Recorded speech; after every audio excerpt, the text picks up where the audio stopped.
Hi, this is Ryan Clark, founder and CEO of Clark College Funding and author of the book College Aid for Middle Class America. And the first thing that parents, when they come to me, one of the first questions they ask me is, what do I need to be doing and where do I need to begin? And that makes sense to me because the college process has become a lot more complicated and it's changed dramatically since they were in college. And not only that, I know we're all extremely busy. Our time is very, very limited. And so we need to really focus on what we need to be doing and when we need to be doing it. And from the college's point of view, if a parent or student misses a deadline or doesn't submit something, it's not the college's fault, it's the students' and parents' fault. That's their perspective. So what I wanted to show you today was kind of the ideal timeline, tell you exactly, give you an overview of what you should be doing and kind of give you an idea of when you should be doing it. And then we're going to give you the tools, videos and mind maps, graphs, and yearly and monthly checkoff lists to show you exactly how to accomplish this timeline. Okay? Getting into college is a chronological process, meaning you need to start from A and you need to go to Z. If you start at T and try to get to Z, you're going to miss some very, very, very important things.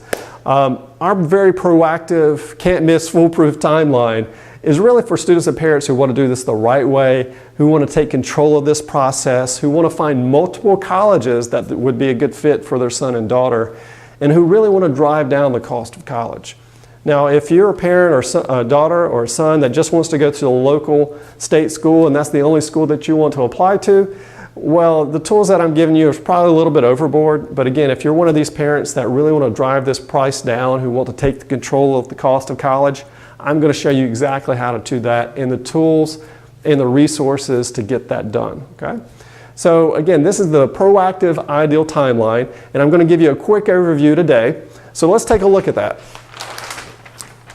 So again, this is my ideal timeline, and this is just an overview of exactly what you need to be doing. And again, we're going to break these steps up into little bites. You've always heard the saying that you can't eat the cake in one bite. Well, that's exactly true. We have little bites. So we've broken all this work over the course of many, many months. And some of you might be coming to me and say, Ryan, well, I don't have many, many months before my son and daughter graduates. That's okay. I understand that what I'm showing you is ideal, and ideal can be different than a panic timeline or a real timeline, if you will. And so what we need to do is change the months to weeks or even days and just shorten the timeline, because again, the process is the same. It's a chronological process from A to Z. We might just have to shorten the timeline, okay? So if you are working with me and you're one of my paid clients, start out by going to the year and then going to the month and then looking exactly what you need to do, right? So let's go over this ideal timeline and exactly what we're trying to accomplish here. Number one, we want to find out what is the career choice. What is the major our sons and daughters would be a good fit for, right? And we have a lot of questions about this, and so I'm going to come back to that in a second. Next, we need to narrow down colleges. Well, how do we do that? Well, I'm going to teach you how to do this the right way. Again, I've worked with over 1,000 families for over a decade, and we're going to show you exactly how to do this the right way, the tools to use that we call it the funnel approach. A big mistake that a lot of parents make is that they start out with 2 or 3 colleges and build their way out. So they start with 2 or 3 and work their way out to add some filler schools. And that's the way most parents do it and students do it. And if you do it that way, you're going to miss a lot of great colleges. The alternative is what I call the funnel approach, where you start with all the colleges, 4,500 plus colleges, and you work your way down to 6 to 10 schools. Okay? And those 6 to 10 schools are all schools that would be a good fit for your son and daughter, not only socially, but academically, as well as financially. Okay? A lot of guidance counselors do a great job of finding colleges that are a good fit socially, but they forget about the academic side and, most importantly, the financial side. It's great that my son and daughter is a great fit for this private school that costs $70,000 a year, but who can afford that, right? So we want to make sure it's financially a good fit for us as well, or we think it's a good fit for us. Okay? So once we've narrowed down our college choices, we have an initial college list, and there might be 10, 12, 15 colleges on this list initially. Again, these are all colleges we think are a good fit. So what do we need to do next to confirm it's a good fit? We have to visit. You have to set foot on campus because you're really not going to know until you set foot on campus. And I do have a lot of questions about this on when to visit. Is it okay to visit during the summer? Is it okay to visit during the senior year? And so we will answer that when we get to those visitation points. And of course, after the visits, we will have a final list. And sometimes you'll go on these visitations, your son or daughter will change what they thought they liked. We had a young lady not too long ago who wanted to go to a large state school. She visited 2 or 3 schools. She came back and said, Ryan, you know what? They were just too big for me. I felt overwhelmed. So what do we need to do? Go back up here, narrow down the college choices, so on and so forth, visit more schools and come up with a good list. And so that's why I say you need some time to get through this, okay? If you want to do this the right way. And what I've done is we made this ideal timeline, this can't miss foolproof ideal timeline, so you have enough time to spread this work out. And ultimately what we're trying to shoot for is for you to apply sometime in late October, early November, okay?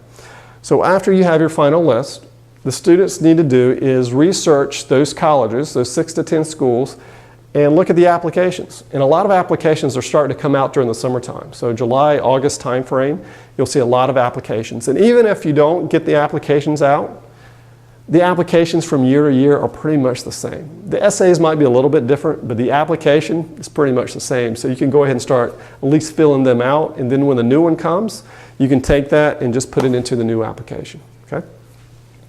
So you want to get those applications out, you want to apply. I do suggest applying early if you can. I try to tell my parents if you start to smell turkey, then we're late, right? So we want to get those applications out just to take that pressure off your son and daughter so they can enjoy the rest of their senior year. So while your son and daughters and you are looking at applications and determining which ones require letters of recommendation, which ones require essays, which ones require resumes, so on and so forth, or SAT-2s, Mom and Dad also need to be researching which colleges require which financial aid forms. And there are 3 basic financial aid forms that you need to be aware of. There's the FAFSA form, the Free Application for Federal Student Aid. There's what's called a CSS Profile form, which is used primarily by private schools in addition to the FAFSA form, but there are a few state schools like UNC Chapel Hill that require both. And then of course there's a third form called, well, it's their own financial aid form. It's the college's own financial aid form, and they just make up their own financial aid form. And parents say, well, do I really need to fill these out? I just make too much money, so on and so forth. I go, yes, yes, yes. Because if you don't fill out these financial aid forms, you take yourself out of the running to get need-based aid, merit-based aid, the college's own money. And 9 times out of 10, that is the first requirement, is to fill these forms out, okay? So Mom and Dad, fill these forms out. And again, I'd like to mention the FAFSA form. You can't submit that until January 1st of the senior year. So once we get these forms out and once your son and daughter has applied, you have to wait to get the award letters. So your son and daughter might apply in, let's say, end of October, beginning of November, and they might get accepted in December or January. But just because you were accepted at a college doesn't mean that the college wants your son and daughter. I know that sounds crazy, but just because you've been accepted does not mean the college really wants your son and daughter. So for example, if your son and daughter applies to a very expensive private school costing $65,000 a year, and they accept you, but then they offer you a financial aid award letter and says, here's a loan for $65,000, do they really want you? No, of course not, right? So you have to wait till you get the financial aid award letters so you can see what it's going to cost you and compare college A to college B to college C, okay? And by doing that, you take the control back. This is how you make a 100,000 decision the right way, okay? So once we were able to compare the award letters, get an idea if you have a good one or not, see if you have any leverage to go back and try to get some more money, you can then make the correct college decision. And you do this using your heart and your calculator. Or some people like to say your heart and your pocketbook is what one of my parents told me last night. So your heart in your pocketbook, your heart in the calculator, however you want to do it, you want to take the control. You want to compare all the prices before your son and daughter makes a decision. You don't want to send your $200 deposit back in December as soon as you get the first acceptance. Okay? You need to wait until you get all the acceptance letters to all the schools that your son and daughter got accepted at and that you sent the financial aid forms, financial aid award letters. Excuse me, the financial aid forms to. So let's go back to the first step, because I want to get you guys started in this process. First step is trying to find a major or deciding on a career choice, and it's really hard. And what I found out is that either I'm working with two types of students. One student knows exactly what they want to do, and they've known what they want to do for years. The other student has no idea what they want to do. Okay? In either case, I still suggest they do some type of career aptitude test. So right here, we need to start by doing a career aptitude test. If your son and daughter goes to a high school that uses Naviance, Naviance has a Myers-Briggs test associated with it. So you can do a Myers-Briggs test, then you can take the results to your counselor and they can go over it with you and give you some ideas on careers as well. There are a few free programs that are out there that will help you. I know College Board gives you a little bit of a free career planning test, but all those free tests, they're okay, and again, it's better than nothing, but at the same time, sometimes you get what you pay for, and I don't think it's enough, okay?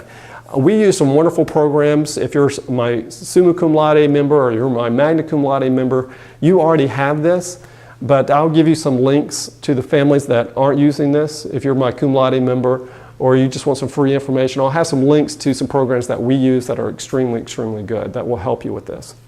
Now, the students that know exactly what they're doing, I'm not trying to, what they want to do, I'm not trying to convince you to change your major. I just know the statistics, and the statistics tell me that 80% of all students change their major in college, and most change their major 3 times. For example, myself, I have a marine systems engineering degree. I thought I wanted to be an engineer. My older brother was an engineer, so I went off to college to be an engineer, and while I liked parts of engineering, there are certain parts I didn't like about engineering, but I graduated with a degree because I knew that was going to give me the best opportunity to get a job. But at the same time, while I was doing an internship at a shipbuilding company, I realized it's not something I really wanted to do for a living. Okay, so sometimes you just don't know until you get your hands dirty, right? So for the students that know exactly what they want to do, doing this career aptitude test just reaffirms or confirms what you already know. Okay?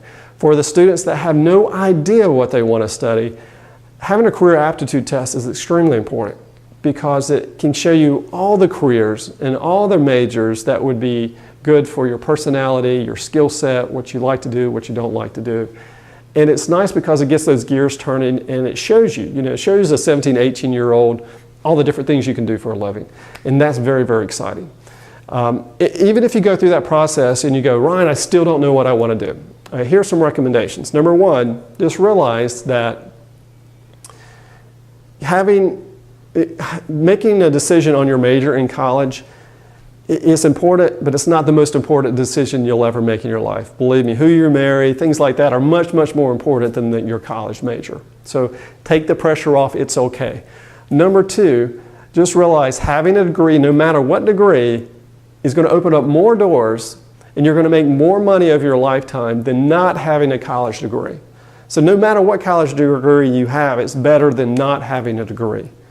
Let me give you an example. I had a young man who went off to Chapel Hill, and when I first met him, he wanted to go into the FBI. So he thought the process was go to Chapel Hill, get a degree in, I think it was a history major, a military history major, I believe it was. But by the time he became a senior, he realized he didn't want to be an FBI agent anymore. So when he graduated, he did get a job working for a Fortune 500 with this military history degree, and it was in sales. And what I realized is that companies like to find people that are smart, intelligent, and that have a strong foundation and that can learn, because they will teach students what to do. Okay? So again, having a degree is better than not having a degree. And the way I tell my students is think of this like a bus, going on a bus, because when you go on a bus, the bus driver is going to take a ticket or your money, and the bus driver doesn't care where you got the ticket, and they certainly don't care how much you got the ticket for, but as long as you have the ticket, you can get on this bus and you can go anywhere you want. And that's the same thing with a college education. Just get a degree. Okay? Number three, when our grandparents went to college, and even some when our parents went to college, we were just getting out of the industrial age. And the industrial age is when most colleges were formed. And they were formed when parents and students would study for a particular degree, would then spend 4 years, get a degree, work for a company for 30 plus years, and then retire, right? So they spend their whole life working for the same company. And that worked well during the industrial age, industrial revolution. But we started to come out of that here back in the 70s and 80s, and we're into what's called the information age. And the information age has changed everything. And when we were first working with companies 30 plus years, we're no longer doing that, more than likely. Most of the time we are changing careers, we're changing what we're doing at least 5 times on average. So every student I work with, I'll ask, and the parents that I work with, I'll ask them, are you doing what you did in what you studied in college? And I would say at least 85% of them say no. I'm doing something different than what I studied in college, okay?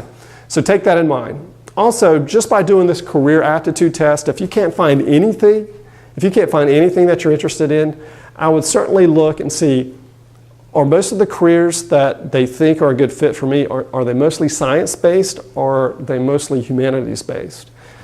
Because you can go to colleges that strictly work on humanities or science-based, and that will at least give you an indication where it would be a better fit for you. So for example, if it's more science-based and you go off to college and you study electrical engineering, and then you get into electrical engineering and say, you know what, I think I'm going to like chemical engineering better, you can more than likely transfer within that college and not have to transfer to a new school.